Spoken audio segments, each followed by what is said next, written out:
अस्सलाम वालेकुम dear students. हम अपने आज के लेक्चर के अंदर जो चीज़ स्टडी करने जा रहे हैं उसका टॉपिक है स्ट्रक्चर ऑफ एटम।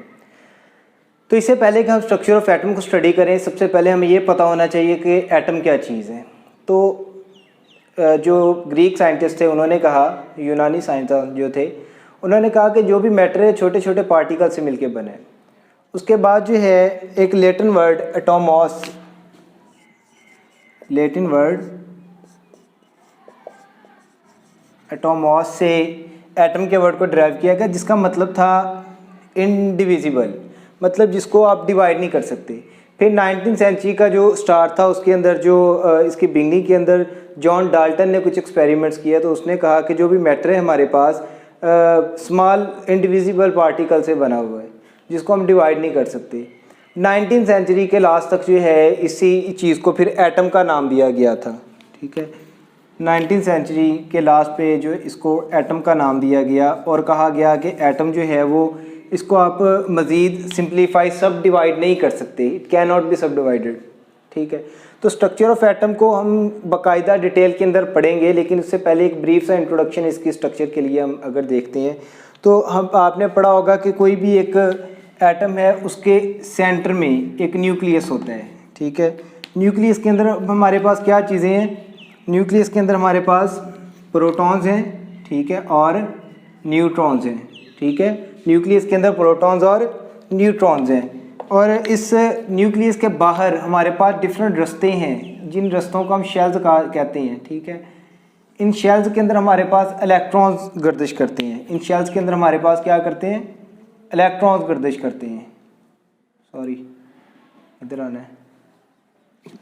ठीक है, इन रस्तों को हम शेल्स कहते हैं और इन रस्तों के अंदर क्या कौन गर्दिश करते हैं? हमारे पास इलेक्ट्रॉन्स।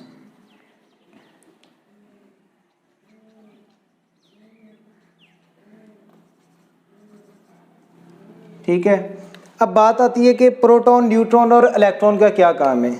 तो जो प्रोटॉन होता है, प्रोटॉन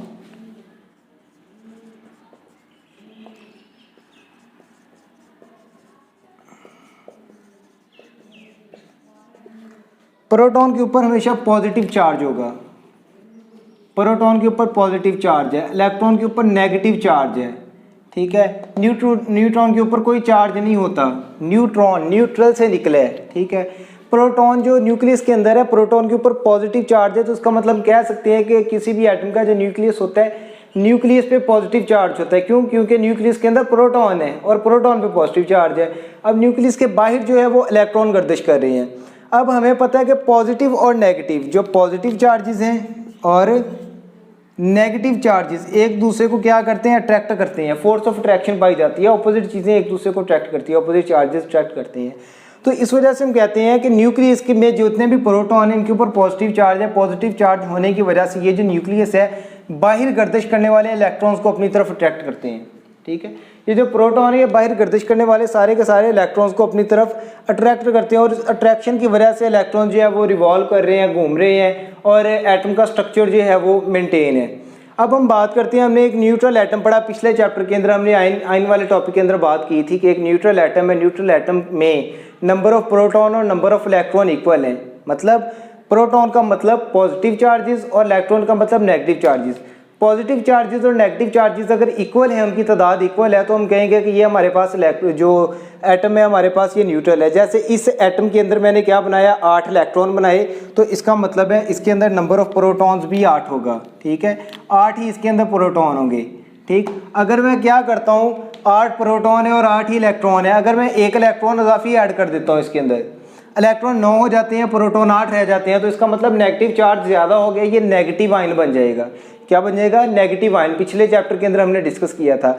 अगर इस पे मैं क्या करता हूँ, एक इलेक्ट्रॉन को रिमूव कर देता हूँ, इसके अंदर इलेक्ट्रॉन 7 रह जाते हैं, प्रोटॉन 8 हो जाते हैं, तो ये मेरे पास एक पॉजिटिव आयन बन जाएगा। तो इस तरह हमने पढ़ा था कि किस तरह पॉजिटिव और नेगेटिव आयन्स बनते हैं। ठीक है, और उसके बाद हमने एक चीज़ और पढ़ी कि किसी भी एटम के नंबर ऑफ प्रोटॉन को इसका प्रोटॉन नंबर या इसका चार्ज नंबर भी कहते हैं, इसका एटॉमिक नंबर भी कहते हैं। ठीक है, Z से इसको डिनोट करते हैं। ठीक है, Z क्या है? इसका चार्ज नंबर या एटॉमिक नंबर है। किसी भी एटम का एटॉमिक नंबर क्या है? Z है। Z मतलब प्रोटॉन नंबर। उसके बाद हमने एक दूसरी टर्म पढ़ी थी A, ठीक है, एटॉमिक मास।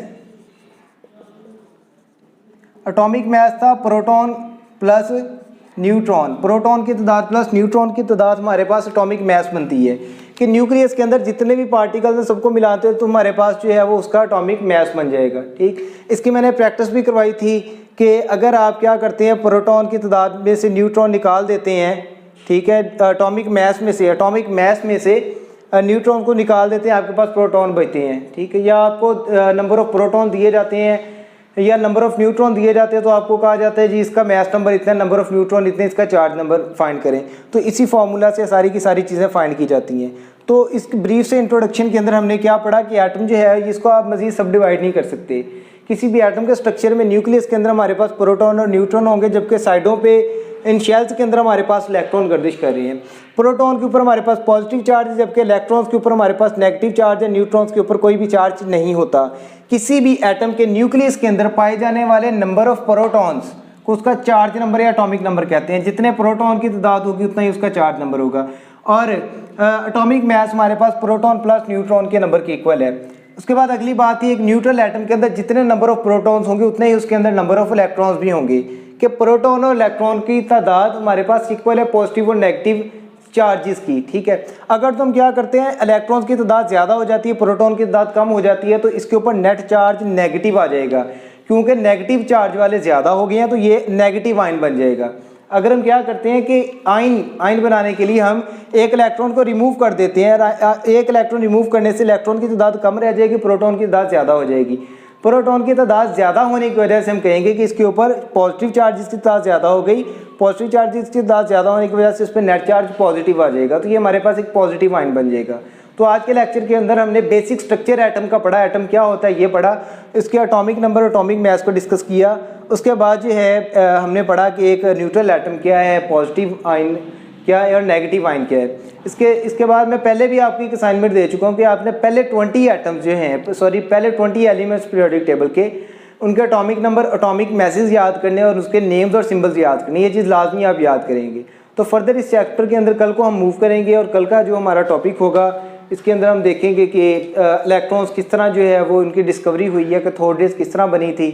तो आज का लेक्चर अगर आप अंडरस्टैंड करेंगे तो आप कल वाले लेक्चर को अंडरस्टैंड कर पाएंगे। ठीक है, तो अच्छी तरीके से आज के लेक्चर को रेडी कीजिएगा।